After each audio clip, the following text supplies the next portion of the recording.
মোহাম্মদ ভাই, বিকাশের অফিসে আমি ফোন দিছি, ওরা বলছে যে এখনো অ্যাকাউন্টে জমা হয় নাই। আর সাধারণত রেমিটেন্সের ক্ষেত্রে দেখা যায় আপনার ওরা দ্রুত রিলিজ করে দেয়। তো আমার মনে হয় আপনার ওইখানে একটু খোঁজ নেন যে সেন্ডটা হয়েছে নাকি আসলে। হ্যাঁ, আসসালামু আলাইকুম নূর ভাই। ভাই, আপনি যেহেতু সেন্ডার, আপনার অ্যাক্সেসটাই বেশি থাকবে। তো আপনি প্রয়োজনে যদি না হয়ে থাকে তাহলে চাইলে উপরের যে ডাচ বাংলা ব্যাংকের অ্যাকাউন্টটা দিলাম ওইটা তো একটু পাঠাতে পারেন। আমাদের তো কালকেই প্রোগ্রাম, টাকা পয়সা তো কালকেই লাগছিল, আপনি একটু দেখেন। কালকের সমাবেশটা আমাদের ওইখানে একটু খরচ টরচ, এই জন্য টাকাটা একটু জরুরি প্রয়োজন। তো কিছু টাকা যদি সম্ভব হয় ডাচ বাংলা ওখানে দিয়ে দেন। আসসালামু আলাইকুম।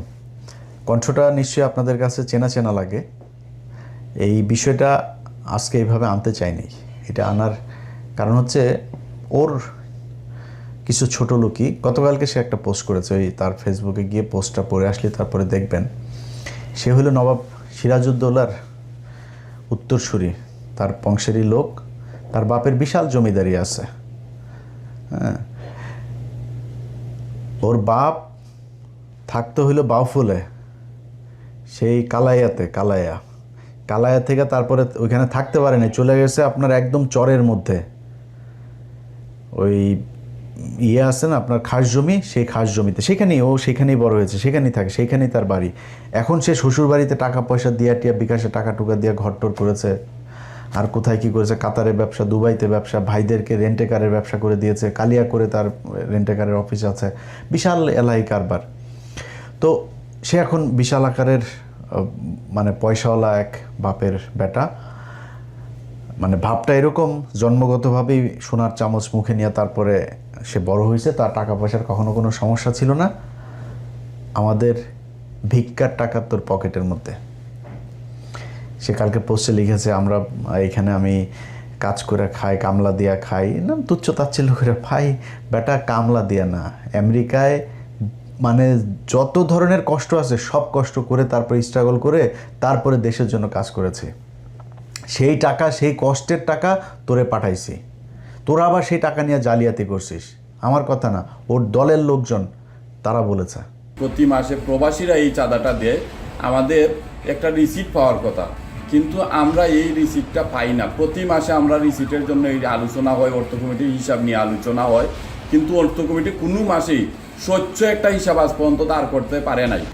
এই বক্তব্যর পরে আবার যখন এই দলের ভেতরে গ্যাঞ্জাম শুরু হওয়ার পরে সে একটা টক শোতে গিয়েছিল, ওই যে খালিদ মহিউদ্দিনের। সেই টক শোতে যাওয়ার পর তার এই প্রশ্ন করা হয়েছে যে আপনি টাকা পয়সা হিসাব দেন না, আপনি ইচ্ছামতো বিকাশের টাকা টুকা নিয়ে সব ভাঙেন। তখন সে বলেছে কি যে আমি অর্থ কমিটি নাকি সব জানে, সে কিছু জানে না। আপনি প্রবাস থেকে কি পরিমাণ টাকা পেয়েছেন গণ অধিকার পরিষদের জন্য? সেটা আমাদের অর্থ কমিটি এবং অডিট কমিটি বলতে পারবে, কারণ এটা তো আমি জানি না, অর্থ কমিটি এবং অডিট কমিটি বলতে পারবে। হ্যাঁ, আসসালামু আলাইকুম নূর ভাই। ভাই, আপনি যেহেতু সেন্ডার, আপনার অ্যাক্সেসটাই বেশি থাকবে। তো আপনি প্রয়োজনে যদি না হয়ে থাকে তাহলে চাইলে উপরের যে ডাচ বাংলা ব্যাংকের অ্যাকাউন্টটা দিলাম ওইটা তো একটু পাঠাতে পারেন। আমাদের তো কালকেই প্রোগ্রাম, টাকা পয়সা তো কালকেই লাগছিল, আপনি একটু দেখেন। যখন এটা নিয়ে একটু আলোচনা শুরু হয় তখন নূর ভাই বলে, এই সামনের মাসে তোমরা সঠিক হিসাবটা নিয়ে আসবে। এখানেই আলোচনা থামিয়ে দেওয়া হয়, তারপর থেকে আলোচনাটা আগায় না। এইভাবেই অর্থ কমিটি চলতেছে, কোনো স্বচ্ছতা অর্থ কমিটির আজ পর্যন্ত এই 1.5 বছরে আমরা সঠিক হিসাব পাই নাই। ও চুরি করতো, এটা ওর দলের মানুষ। এই যেটা ছাত্র অধিকার পরিষদ বলেন, ওই যে কোটা আন্দোলন বলেন, এই কোটা আন্দোলন দিয়েই তো সবার উত্থান। আপনি আসিফ বলেন, নাহিদ বলেন, ওই ওর আশপাশে যারা যে 2-4 জন আছে, ওর সাথে আর কেউই নেই এখন। ও খালি রাশেদার, ও এর বাইরে ওর সাথে কেউ নেই। ওর শ্বশুরবাড়ির কিছু লাঠিয়াল আছে, ফুফাতো ভাই, খালাতো ভাই, চাচাতো ভাই, এগুলো মিলে বরিশালের একটা গ্রুপে নিয়ে, একটা লাঠিয়াল বাহিনীরে নিয়ে ও এনে ধান্দাবাজি করে। এই ধান্দাবাজি করেই তার চলছে।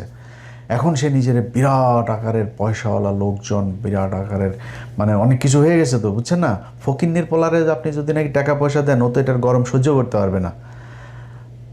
এখন যখন কিনা ওর এই টাকা পয়সাগুলো আমরা 2000 কত সাল, এটা 19 সাল, 19 তারপরে 20, ওই সময়টাতে সবচেয়ে বেশি টাকা তাকে দেওয়া হইতো। একবার তার প্রতি মাসে আমরা 1-2 বার এরকম প্রতি মাসে দিতাম বিভিন্ন জনের কাছ থেকে তুলে। তো তাদের ভেতরে একজনের কাছে $2,500 পাঠানো হয়েছিল একবার, আমার মনে আছে। এই টাকা এরকম অনেকে পাঠিয়েছে এখানে, মানে আমেরিকায় যারা আছে আপনি খোঁজ নেবেন, ওই নায়েব আলী, ওই যে মাসুম, এরকম যারা যারা আছে পরিচিত লোকজন যারা আছে, আপনারা তাদের কাছে জিজ্ঞেস করেন, সবাই টাকা দিয়েছে এবং মানুষের কাছ থেকে নিয়ে তারপরে টাকা দেওয়া হয়েছে। আমি যদি দিয়েছি $500, আরেকজনের কাছ থেকে নিয়েছি $500, আর যদি কোনো সময় দেখা গেলো $100 আছে, ওকে $100 কত ভাই, 1000 হয়েছে, দান পাঠান, এভাবে টাকা পাঠানো হইতো। সেই টাকা $2,000 তাকে পাঠানো হতো, তখন $85, $84, $86 এরকম $1 রেট পাঠানো হইলো। সম্ভবত মনে হয় বাংলাদেশি টাকায় 2 লাখ বা এরকম অ্যারাউন্ড এরকম কিছু, আমার মনে নাই, বাট $2,500 আমরা পাঠিয়েছিলাম, 2,500। এই টাকা পাঠানোর পরে এখন হঠাৎ করে এই নুরু ফোন দিছে যে ভাই টাকা তো আসেনি, টাকা আসেনি, মানে টাকা তো পাঠানো হয়েছে, ওর সাথে নামটা আর বললাম না ওইটা। এরপরে সে ধরা খাওয়ার পরে বলতেছে ভাই আমার বাচ্চা হয়েছে, ওয়াইফের ডেলিভারি, হসপিটালের বিলে টাকাটা খরচ হয়ে গেছে, আমি এটা খরচ করে ফেলছি। পরে আবার পাঠাইছি আমরা, এরপরে আবার ফের এই তুলে তারপরে তাদেরকে টাকা পাঠানো হয়েছে। নুরু এত সহজ না, আমেরিকার জীবন, আমেরিকায় আসে আর টাকা গাছ থেকে পড়ে যায় এরকম না। এখানে যারা স্যুট টুট পরেও বাংলাদেশে যায় না, এরা এখানে কে কী করে, তোর তো 14 গোষ্ঠীর মধ্যে মনে হয় আমেরিকা কেউ থাকে না, থাকলে জিজ্ঞেস করিস। ফকিন্নির বাচ্চা, তুই যে ভাব মারিস এখন, তোর যদি টাকা পয়সা সারা জীবনে যদি তুই বাংলাদেশের সালমান এফ রহমানও হইস, তাও আমরা বুঝবো তুই যে ফকিন্নির পোলা, তোর বাপ চরে থাকতো, তোরা এই কালায়া থেকে যায়, তারপরে তোর থাকার ঘর ছিল না, সেখানে কালায়াতে গিয়ে থাকতে, এটা আমরা জানি। এটা তুই কি ঠিক করতে পারবি? এই কথাগুলো আজকে আনতে চাইনি। ওর ইদানিং দেখবেন চলাফেরা, ওর পাঞ্জাবি, মানে নতুন নতুন পাঞ্জাবি, তারপরে হাঁটার যে ধরন, হাঁটার ভাবটা দেখলে আপনি বুঝবেন যে ফকিন্নির পোলাদের টাকা পয়সা হইলে কি হয়, এটা এরে দেখে ভালো করে বুঝবেন। তো তার মূল কাজটা সেটা হচ্ছে এখন যেটা হয়েছে, সে মূলত একটা ভাব ধরতে চাচ্ছে, একটা সুশীল একটা ভাব ধরতে চাচ্ছে। মাঝে মাঝে দেখবেন মবের বিরুদ্ধে কথা বলে, মব হচ্ছে এই সে এরকম কথাবার্তা বলতো, দেখতেন না? অথচ ওর এই যে কিছু ওর এই বাউফল, তারপর কি বলে কালায়া মালায় এইসবের কয়েক জায়গার গলা চিপার কিছু পোলাপানে নিয়ে ও এখানে ঢাকা শহরে মাস্তানি করেছে। এই 5 তারিখের বহুত মানুষের, আওয়ামী লীগের লোকজনের ব্যবসা প্রতিষ্ঠান, বাড়িঘর, এগুলো তো কালকে পোস্ট করেছে, আমি করেছি। ও যেই কাজগুলি ও করে, এই কাজগুলো আমার উপর দিয়ে চালিয়েছে।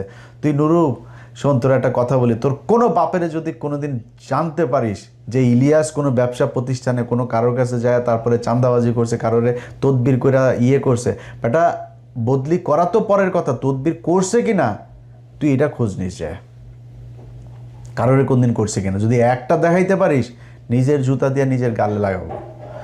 তুই তোর মতো মনে করিস তুই সবাই রে, সে এগুলো কালকে পোস্টে লিখেছে। প্রথম 5 তারিখের পর আন্তর্জাতিক অপরাধ ট্রাইব্যুনালের চিফ প্রসিকিউটর তাজুল ভাইরে এখন তো আপনারা সবাই পাবেন খুব সহজে। তাজুল ভাইরে জিজ্ঞেস করেন, তাজুল ভাই ফোন করলো, ইলিয়াস এই বেয়াদব কয়েকটা উচ্ছৃঙ্খল পোলাপান নিয়ে এসে তারপরে এরকম বলতে, সে আমারে বলতেছে 1 মিনিটও চেয়ারে বসতে দিবে না, কারণ কি তার লোক ওইখানে নিয়োগ দিতে হবে প্রসিকিউটর হিসাবে তাজুল ভাইয়ের অফিসে। তাজুল বলছে না, এটা তো আপনার কথা মতো হবে না, সরকারের এটা নেবে, পদক্ষেপ নেবে, সেটা সরকারের ব্যাপার, এটা আপনার ব্যাপার না। তাজুল ভাই স্টেট কার্ড কথা বলে আইছে। তো তাজুল ভাই এই অপমান সহ্যান, উনি আমার ফোন দিয়েছে, তাজুল ভাই বলছে ইলিয়াস এই ব্যাপার কী বল। তা আমি জাস্ট খালি পোস্ট দিলাম, বলছি নুরু তোরে 2 মিনিট সময় দিলাম, 2 মিনিটের মধ্যে ওইখান থেকে বের হয়ে আসবে, মাস্তানি সব জায়গায় করবে না। আচ্ছা তাজুল ভাইরে আমি ভীষণ পছন্দ করি। সাথে সাথে রাশেদ ফোন দিছে, বলি ভাই আপনি এই পোস্টটা ভাই ডিলিট করেন, আমরা ভাই এখান থেকে চলে যাচ্ছি, সরে আসছে।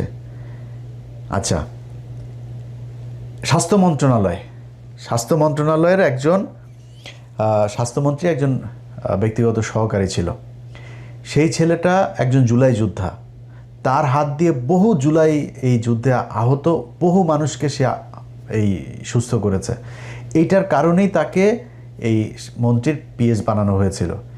সে বহু পোলাপানকে, সে রাশিয়া থেকে আপনার MBBS করেছে, যে কারণে রাশিয়ায় তার অনেক এই মেডিকেলে আপনার অনেক প্রফেসর এরা ছিল, ভালো ভালো হসপিটাল ছিল, সেগুলি সে চিনত, সে বিভিন্ন রোগীকে নিয়ে গিয়েছে। এমন একজন মানুষকে সে তার একটা তদবির করেছে, তাদের কাছ থেকে আপনার কিছু জিনিস কিনতে হবে, এটা নুরু দিবে, সাপ্লাই দিবে। সে বলছে না ভাই আমি এটা পারবো না। কেন পারবে না? তার বিরুদ্ধে যায় আপনার দুদকের সামনে যায়, তারা এই তার পোলাপান কয়টা আছে, 50-60 জন কি পোলাপান আছে, এগুলো টাকা পয়সা দিয়ে পারলে আগে বিকাশে টাকা খাইতো, এখন ধান্দাবাজি টাকায় খায়। তো এখন হয়তো সংখ্যা আরও বাড়বে। দুদকের সামনে যায় এক দফা এক দাবি নিয়ে বসছে, ওই ওনারে পিএসসি করতে হবে। দুদকের যায় সেখানে ফাইল করছে, সেখানে মব সৃষ্টি করে সেই ছেলের বিরুদ্ধে তারপরে করা হয়েছে। সেই পিএস আমার ফোন দিল, ভাই এই ব্যাপার। আমি সাথে সাথে এটা খোঁজ নিলাম, নিয়ে দেখলাম যে ছেলে খুব ভালো। সে বাইরে তখন দুদকে সে যখন করেছে, আপনার কমপ্লেন করেছে, সে তখন রাশিয়াতে। এই নুরু বলেছে দুদককে যে সে রাশিয়া পালিয়ে চলে গিয়েছে, অথচ নুরু তখন একজন রোগী, খুব সিরিয়াস একজন রোগী। আপনাদের মনে আছে যে যার ওই যে মুখ দিয়ে আপনার এই নাকটাক এগুলো সব যে একদম হয়ে গিয়েছিল আর কি, বিকৃত হয়ে গিয়েছিল, সেই ছেলেকে সে ওইখানে ট্রিটমেন্ট নিয়ে দিতে গিয়েছে। সেই ছেলেরও বক্তব্য আমাকে পাঠিয়েছে, শোনেন আপনারা। আমি সেগুনচন্দ্র ভগবান এমনিতে সবাইকে দাদা নমস্কার ও রচি ভাগ্যদের আসসালামু আলাইকুম। এই জুলাই আন্দোলনে শুরু হওয়া 5 আগস্টে সফল আহতদের নিয়ে যে গাছপার কাজ করেছেন, সেই গাছপার হচ্ছেন ওষুধের স্বাস্থ্য সুরক্ষার নির্ধারণ ধরনের ব্যক্তিগত কর্মকর্তা ডাক্তার মাহমুদুল হাসান। ইন্দিরাও তিনি এপিসে দায়িত্বে রাশিয়া আমার ছাত্র গিয়েছিলেন উন্নত চিকিৎসার জন্য। তো আমি এখন শুনতে চাচ্ছি ওনার নামে অনেক মিথ্যা গুজব ছড়াচ্ছেন, উনি নাকি কোটি কোটি টাকা রাশিয়া সাক্ষাৎ করেছেন। আরও শুনতে চেয়েছি উনি নাকি বাংলাদেশে আট দেন না, তো আমি তো দেখছি এখন উনি বাংলাদেশে আছেন। কিছু কিছু শুদ্ধভাবে লোক আছেন যারা মিথ্যা অপবাদ ছড়াচ্ছেন। আমি তাই এসবের সংগ্রাম দেখতে বলতে চাই যে তারা যেন একটি মানুষটি কাটতি থেকে বরখাস্ত করা দেয়, গেল থেকে শিক্ষক কিছু নিয়ে খাটরি। কারণ এই বিষয়টি কিছু করলামের তাহলে এটা আমাদের দেশের জন্য খুবই দুঃখজনক। এমনকি আসাম নামের ভাই অনেক ভালো মানুষ, তিনি আমার সাথে ছিলেন প্রায় 2 মাসের মতো। সেখানে আমি দেখেছি উনি অনেক ভালো মানুষ। আচ্ছা, এরপরে হইলো তার এলাকার আপনার কালাইয়া, সেখানে আপনার গলাচিপায়, সেখানে আপনার করছে গলাচিপাতে ওইখানকার ইউএনও ছিল। সেই ইউএনওর কাছ থেকে 72 লক্ষ টাকা একদম 5 তারিখের পরপরই 72 লাখ টাকা খেয়ে দিছে। সেই খাওয়ার আবার একটা কঠিন কৌশল করে তারপরে সে খাইছে। ওই লোক আওয়ামী লীগের লোক, তারা বলছে তো আপনারা আমি রাখবো, আমি কি পাবো। তখন সে একটা সিস্টেম করছে যে নুরুকে সংবর্ধনা দিবে। এই সংবর্ধনার কথা বলে 72 লাখ টাকা খরচ করছে একটা সংবর্ধনার পিছনে। এটা সেই ইউএনওর সেই মধ্যে এখনও পর্যন্ত আছে। অতএব সেইখানে যখন 72 টাকা খরচ করতে হলে তো একটা হিসাব খরচটাও দেখাইতে হবে। প্যান্ডেল করছে, বিশাল এক প্যান্ডেল। এই যে প্যান্ডেল আপনারা দেখতেছেন, এইটা লোকজন নাই, খালি জায়গা। নুরু যায় থাকবে, 1 রাত থাকবে। 1 রাতের জন্য একটা এসি কেনা হয়েছে। সেই এসি রুমের মধ্যে নুরু থাকতে হবে। নুরুর বাপ তো হইল গিয়া জমিদার, নুরু জীবনে তো এসি ছাড়া ঘুমায় নাই। নুরুর জন্য এসি কিনতে হয়েছে 1 রাতের জন্য। এই এসি মিসি কিনা আমার কাছে ওই পুরা এই কাগজ আছে, এই যে তালিকা দেখছেন, এই বিভিন্ন নামে দেখায় টোটাল প্রায় 73 লাখ টাকা সে ওখান থেকে উঠাইছে। এই টাকাটা পুরা নুরু মেরে দিছে। এইভাবে সে এই 5 তারিখের পর থেকে পুরা সময়টাতে সে আপনার নানান ধরনের টাকা লুটপাট করছে। তো এই ফকিন্নির পোলার আপনার পা থেকে মাথা পর্যন্ত পুরাটাই দুর্নীতি, অনিয়ম, মানুষের টাকা আত্মসাৎ, এটাতে ভরা। সে জীবনে কোনো দিন আওয়ামী বিদ্বেষী ছিল না, সে আওয়ামী বিরোধী জীবনও কখনো ছিল না। তার রক্তের মধ্যে আওয়ামী লীগ। তার বাবার একটা বক্তব্য আপনারা শোনেন, তার বাপ তারে নিয়ে কি বলে। রাজনৈতিক দেশ ছিল বঙ্গবন্ধু শেখ মুজিবুর রহমান। এটা যদি আমি বলি যে সে ছিল না, তাহলে আমি ভুলের রাজ্যে বসবাস করি। আজ এখন বাংলাদেশে বঙ্গবন্ধুর পর দ্বিতীয় নেতা ভিপি নূর। আমি আপনাদের কাছে আর একটা কথা বলি, আমি এখান থেকে বিদায় নেব। বিএনপি কিন্তু রাজনীতি করিয়া এই দেশ, তারপরে জাতীয় পার্টি কি রাজনীতি করিয়া ক্ষমতায় আসে? কি বলেন? জাতীয় পার্টিও রাজনীতি করে আসে নাই, বিএনপিও রাজনীতি করে আসে নাই, বঙ্গবন্ধু রাজনীতি করে আসে। খবর পড়তে গিয়ে তোমার সে এখন জাতীয় নেতা। তার সামনে বাংলাদেশে এখন জাতীয় নেতা আর নাই। মনে মনে কলা খায় অনাগর নেতায়, তার সাথে দয়ালু যোগাযোগ করে তারেক রহমান। তোমরা এখানে বইয়া ছোলা কলা খায়। তার এলাকার আরেকজন আছে, সেও তার আত্মীয়, সেও ওইখানকার আওয়ামী লীগের পদে ছিল। সেই লোক তাকে হইল গিয়া এই গলাচিপার আপনার বানাইছে, বাউফলের আপনার শেখ মুজিব বানাইছে। শুনেন তার বক্তব্য। যিনি এই সারা বিশ্বে যাকে চেনে তিনি হলো নূর ভাই। আমি সর্ববিশ্বাস ইউনিয়নের 1 নং ওয়ার্ডবাসীকে বলতে চাই, ধর্মাত নির্বিশেষে গোপালগঞ্জ আমাদের শেখ হাসিনার বাড়ি, সেখানে অন্য কোনো গান নাই, শুধু গান হলো একটা নৌকা। আমাদের এই 10 মিলে গলা চিবা, আমরা তরে ভোট দেবো না, আমরা ভোট দেবো চরে। আমাদের গান হলো একটা, সেটা হলো সর্ববিশ্বাস ইউনিয়ন তৃতীয় গোপালগঞ্জ নামে পরিচিত। আপনারা তার শেখ হাসিনার সাথে যেদিন সে কিনা ওই যে ভিপি নির্বাচিত হয়, ভিপি নির্বাচিত হওয়ার পরে শেখ হাসিনার সাথে তো নিশ্চয়ই আপনারা তার বক্তব্যগুলো শুনছেন। আমি আজকে আবারও আপনাদেরকে শোনাই, এটা হয়তো অনেকেই মিস করে গেছেন। সেখানে বক্তব্যটা আগে আমরা শুনে আসি। আমিও যেটা বলেছি যে আমি ছাত্রলীগের কর্মী ছিলাম না, শুধু ছোটোখাটো একটা নেতাও ছিলাম, হলের পোস্টেড ছিলাম। আর আমি বিভিন্ন প্রোগ্রামে গিয়েছি, আমি দেখেছি নেত্রীকে ঢাকা মেডিকেল যখন বার্ন ইউনিটে বিএনপির আন্দোলনের সময় যখন আছে বিভিন্ন অকারেন্সগুলো ওঠে, তখন তিনি গিয়েছেন। আমরা রাস্তার পাশে দাঁড়িয়েছি, তাকে দেখেছি গাড়ির কালো গ্লাস থেকে, স্পষ্ট দেখতে পারিনি, টিভিতে দেখেছি। আর আজকে দেখার পর আমি অনেকক্ষণ চেয়ে রয়েছি। আমি 2.5 বছর বয়সে আমার মা মারা যায়, আর আমার ছোটো ব্যাচকে এখানে এসেছে, ওর বয়স ছিল তখন 1 বছর। আমার মায়ের এটা আমি যতটুকু মনে করতে পারি, আমি সেটা খুঁজে পেয়েছিলাম আমার প্রাইমারির একজন শিক্ষিকার মধ্যে, আমি যেই প্রাইমারিতে পড়েছি। আর আজকে আমি মাননীয় প্রধানমন্ত্রী এতদিন টিভিতে আমি ওভাবে দেখতে পারিনি, কিন্তু আজকে দেখে আসলে আমার মনে হয়েছে যে তার মধ্যে আমার মায়ের চেহারাটা আমি কিছুটা দেখতে পেয়েছি, এরকম একটা জিনিস হচ্ছে। সেজন্য অনেকে আসলে বিভিন্ন উপাধিতে বলে থাকেন। আর আমরা একটা জিনিস দেখেছি যে আসলে তিনি প্রধানমন্ত্রী হিসেবেও, আমি বলবো না তিনি প্রধানমন্ত্রী, তিনি সবার প্রধানমন্ত্রী, তারপরেও তার কিছু স্পেশাল আসলে ক্যারেক্টার যেটা আমরা দেখেছি, যে কখনো ছোট শিশুকে কোলে নিয়ে মানে একদম সিম্পল একজন যে নারীর যে ভূমিকা, সেই ভূমিকা অবতীর্ণ। আবার যখন দেখেছি আন্দোলন সংগ্রামে মানে তার শুনেছি ওই সময়ের তার সেই মানে ছাত্র রাজনীতি থেকে উঠে এসেছে, তার কৃতিত্বের কথা আমরা শুনেছি।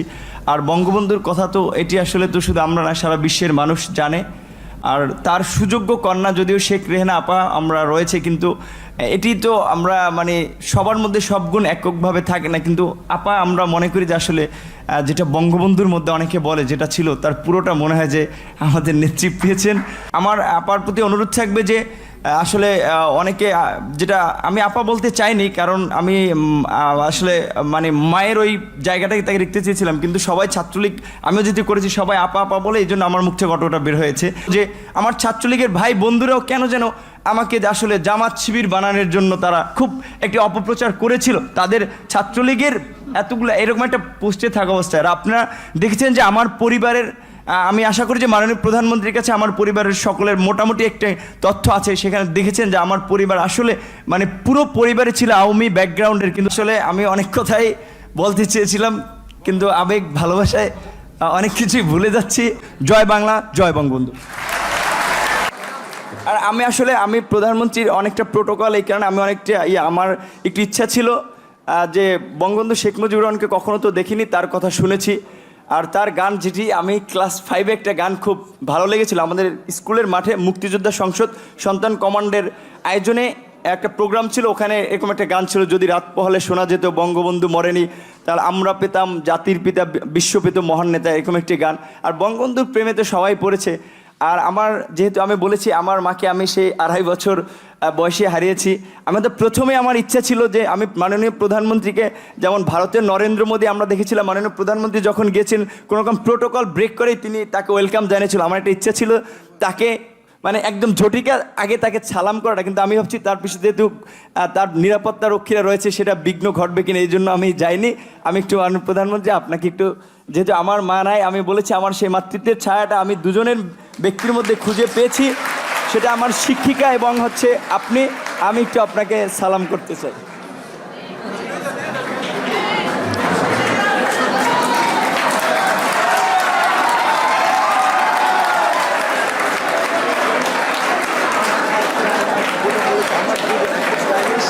দেখেন, তাকে এই কোটা আন্দোলনের পোলাপান, এটা তো সে একা করে নাই। এই আন্দোলন যারা করছে তাদের ভেতরে অন্য যারা ছিল, ওই দিন যখন সে শেখ হাসিনার ওই প্রোগ্রামে যায়, সবাইকে নিয়ে গেছে এক গাড়িতে, আর তাকে নিয়ে গেছে আবার আরেক গাড়িতে। এটা প্রমাণও আছে।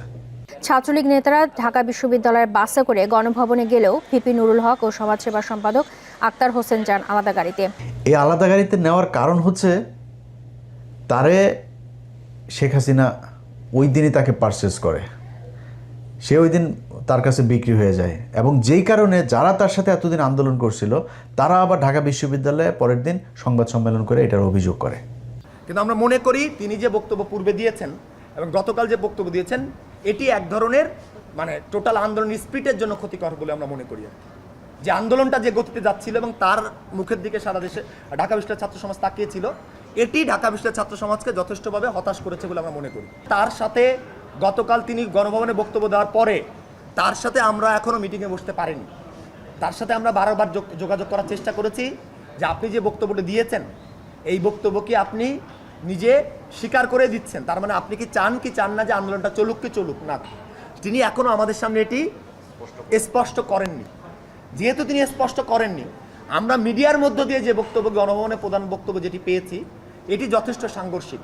এখন তিনি যদি এই বক্তব্যকে ধরে রাখেন তো নিশ্চয়ই সেটা ছাত্রদের যে স্পিড সেটার সাথে প্রতারণাপূর্ণ। তিনি যেটি বলেছেন যে এই একটা নির্বাচন করতে গেলে কিছু ছোটোখাটো ত্রুটিপূর্ণ থাকে, আমরা প্রত্যাশা করি আগামীবার যে নির্বাচনটি হবে সেই নির্বাচনটি যথেষ্ট সুষ্ঠু হবে। আমরা মনে করি এই নির্বাচনটি তিনি যে বক্তব্য প্রদান করছেন আর এই বক্তব্যটা যথেষ্ট সাংঘর্ষিক।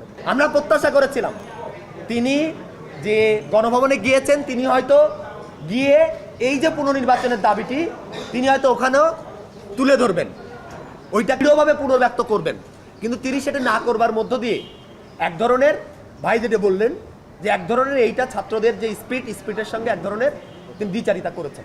আচ্ছা, এটা আবার দেখেন, সে একটা ব্যাখ্যা দিয়েছে যে তাকে নাকি ওই দিন নিয়ে যাওয়া হয়েছিল, মানে এই 5 তারিখের পরে সে ব্যাখ্যা দিয়েছে তাকে নাকি ওই দিন নিয়ে যাওয়া হয়েছিল, তার বাবাকে চাপ দিয়ে তারপরে নিয়ে যাওয়া হয়েছে। অথচ ওর বাপের সাথে ওর ভালো সম্পর্ক না। ওর বাপ এই 5 তারিখের পরে ওর পিছনে আসে, ওর বাপের সাথে কিন্তু ওর ভালো সম্পর্ক না। ওর বাপ ওরে দেখেও না তেমন ঠিক মতো। ওর ওই যে নানি বাড়িটারি আরও কিছু আত্মীয় স্বজন আছে, তারা ওরে দেখে। ওর বাপ আরেক জায়গায় বিয়ে করে, ওর বাপ তার মতো থাকে, ওর বাপের সাথে ওর সম্পর্ক ভালো না। অথচ তার বাপের নাকি চাপ দিয়ে তাকে নাকি ইয়ে করছে। অথচ তার যে বক্তব্য আপনারা শুনলেন, আপনার কি মনে হয় যে কোনো দিন কোনো মানুষকে চাপ দিয়ে এত স্বতঃস্ফূর্তভাবে তোরা চাপ দিয়ে নাই অনুষ্ঠানে নিয়ে যাইতে পারে? আপনাকে আমার মায়ের মতো লাগে, আপনার আরও পায়ে ধরে মাপ চাইছে, আপনারা দেখছেন না, পায়ে ধরে সালাম করছে সে, অথচ সে বলে আরেকটা।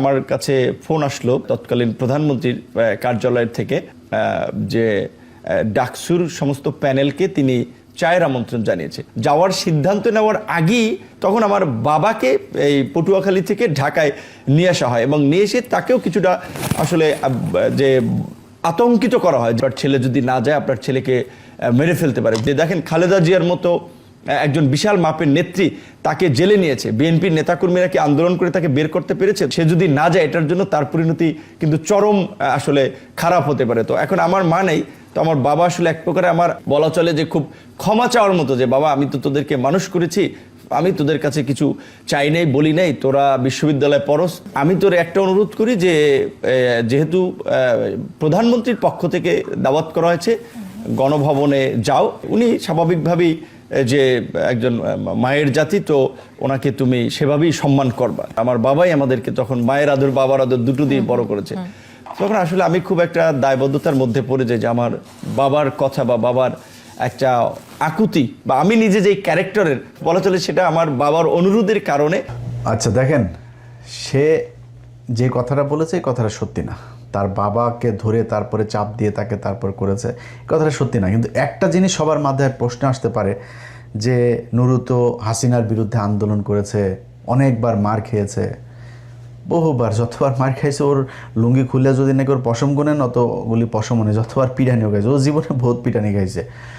তো এই পিটানি খাওয়ার অভ্যাসটা তার আছে, কিন্তু উদ্দেশ্য তার একটা ছিল, সেগুলো তার বড় হইতে হবে, মানে পয়সা পাতি হইতে হবে, ক্ষমতা আসতে হবে, এরকম একটা তার এইটা ভয়ঙ্কর রকমের ছিল তার ভেতরে। যে কারণে সে কিন্তু হলের পোস্টেড নেতা, সে ছাত্রলীগ করতো, আওয়ামী লীগ করতো, বাট ওইখানে যে ভাত পায় নাই, এখন তারা আলাদা সংগঠন করে তার নেতৃত্বে আসতে হবে, সে কারণে সে এটা করেছে। এই দেশের জন্য না, এই মানুষের জন্য কোনো কিছু না, সে তার নিজের জন্য করেছে। এবং তার পা থেকে মাথা পর্যন্ত পুরাটা দুর্নীতি এবং অনিয়ম এগুলো দিয়ে ভরা। এটা আমার কথা না, মানে আমি যে তাকে তার সাথে লাগার জন্য বলছি সেটা না, তার দল যারা করেছে এই পর্যন্ত, এই যে যাদেরকে দেখেন আসিফ নাহিদটাই যা যা কেউ থাকে নাই তার সাথে, কারণ থাকে না জানেন, কারণ তার এই চরিত্রের কারণে। আমার এখানেও আপনাকে একজনের বক্তব্য শুনে, তার দলের লোকজন তারা কি বলে, তারা যারা তার সাথে ছিল, যারা টাকা পয়সা দিত, এখানে কয়েকজন ব্যবসায়ী আছে আমার পরিচিত, এরা টাকা দিয়েছে, আমি বহু মানুষকে ভাই করেছে, ভাই নাম্বার দিয়ে দিতাম, ভাই এর এই নাম্বারে টাকা দিয়েন, একটা কল দিয়ে টাকা দিয়েন, এভাবে টাকা দিত। সেই ব্যক্তিরা তার দল থেকে চলে গিয়েছিল। চলে যাওয়ার কারণ আবার আছে আরেকটা, সেটাতে যাই, সেটা দিয়ে শেষ করি। এটা হচ্ছে যে আপনাদের ওই রেজা কিবরিয়ার কথা তো মনে আছে, তাই না? রেজা কিবরিয়া যখন দলে আসে, রেজা কিবরিয়া কিন্তু খুব ইন্ডিয়া বিরোধী একটা মানুষ।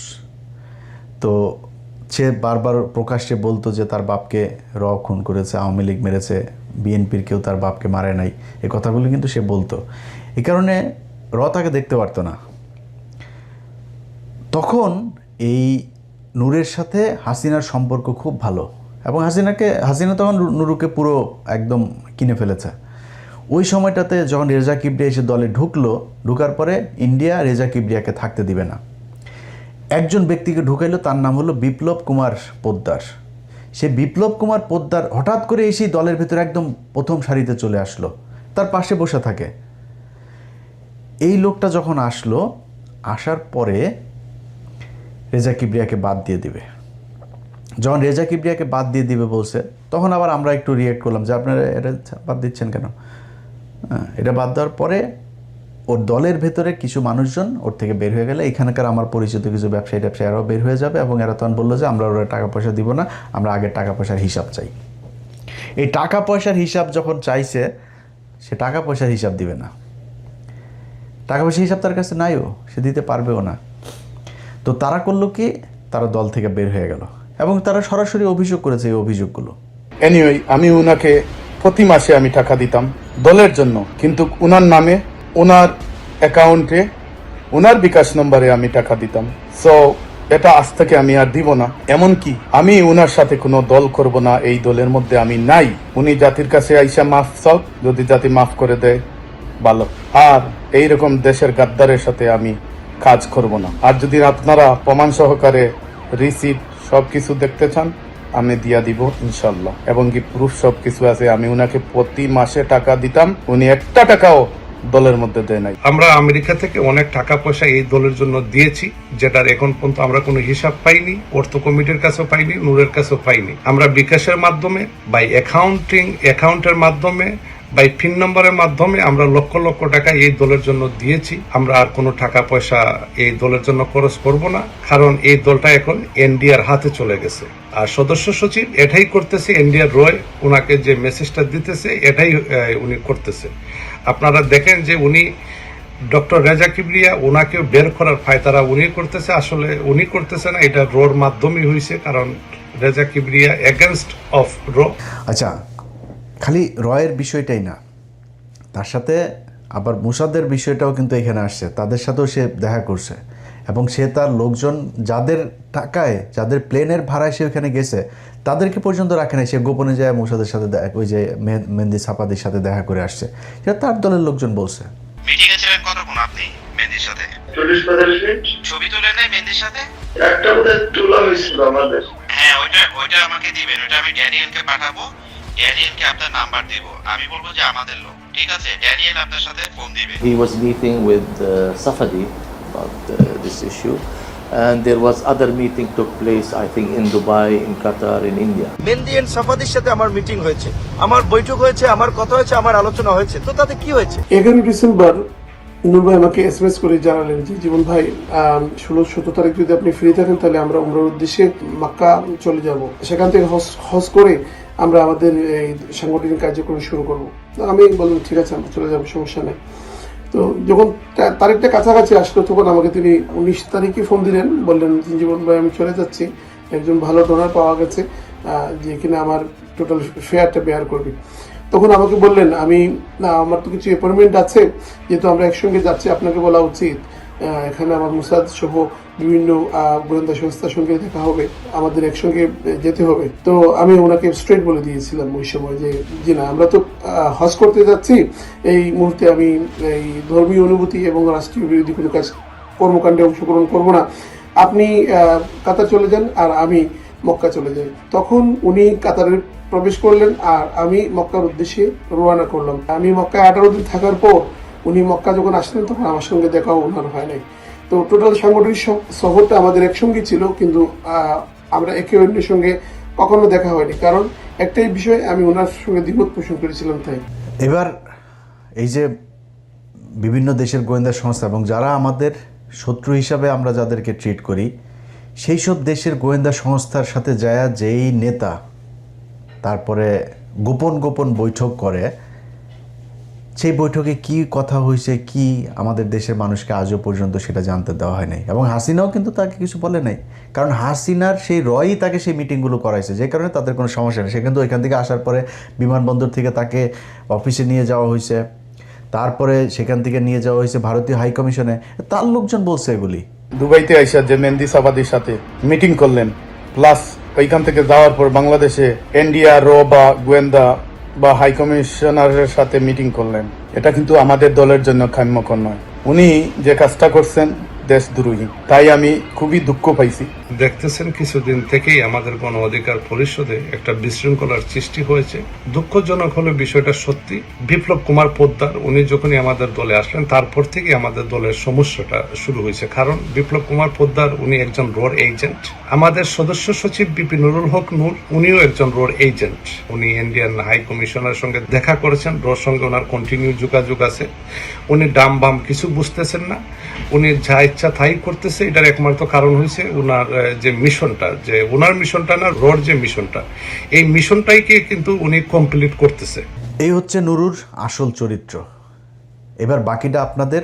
নুরু এখন মন্ত্রী হয়ে গেছে, মন্ত্রী এসে নিজের মনে করছে সে কুয়ার ব্যাংক, সে এটা মনে করারই বিষয়, বাট দিন এটাই শেষ না। নুরু, তোমার কপালে ওই আগে যেরকম খাইতে না, ওই জিনিস তোমার কপালে আরও বহুত আছে।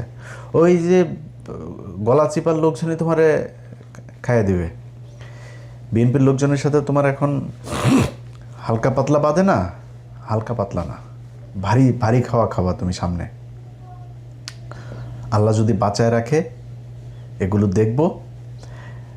তো শেষ করার আগে খালি তোমার একটা জিনিস বলে রাখি, যে তুমি আমার নিয়ে যখন কথা বলবা না, তো তুমি হিসাব করবা, হ্যাঁ, যে তুমি কারে নিয়ে কথা বলতেছো।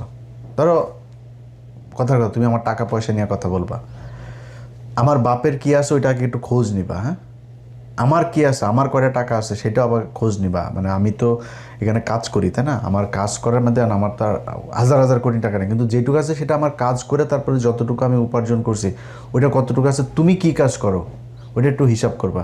ভিক্ষা করে খাইয়া, যার কাছ থেকে ভিক্ষা চায়া খাও, তারে নিয়ে আবার টাকা পয়সা, তুই একটা অন্য আলাপ করতে পারতি। তুই কালকে ফেসবুকের পোস্টে তুই তহিদ আফ্রিদিরে ছাড়াইছিস, সেই তহিদ আফ্রিদিকে ছাড়াইতে গিয়া তারপরে কয় টাকা নিছিস না নিছিস, কী করছিস, তহিদ আফ্রিদি কি ছাড়া পাইছে কিনা, তোর পোস্টে কিন্তু সেই আলোচনায়। আমি তোরে এখন নতুন করে ধরছি কেন, কারণ আমি আপনাদেরকে এই ভিডিওর মাধ্যমে জানাই রাখি, তহিদ আফ্রিদি জামিনে বের হয়ে গিয়েছে। তাকে খুব সুকৌশলে দেশ থেকে বের করে, আমি জানি না সে দেশ থেকে বের হইতে পারছে কিনা, বাট তাকে সুকৌশলে দেশ থেকে বের করার চেষ্টা চলছে। এই নুরু করেছে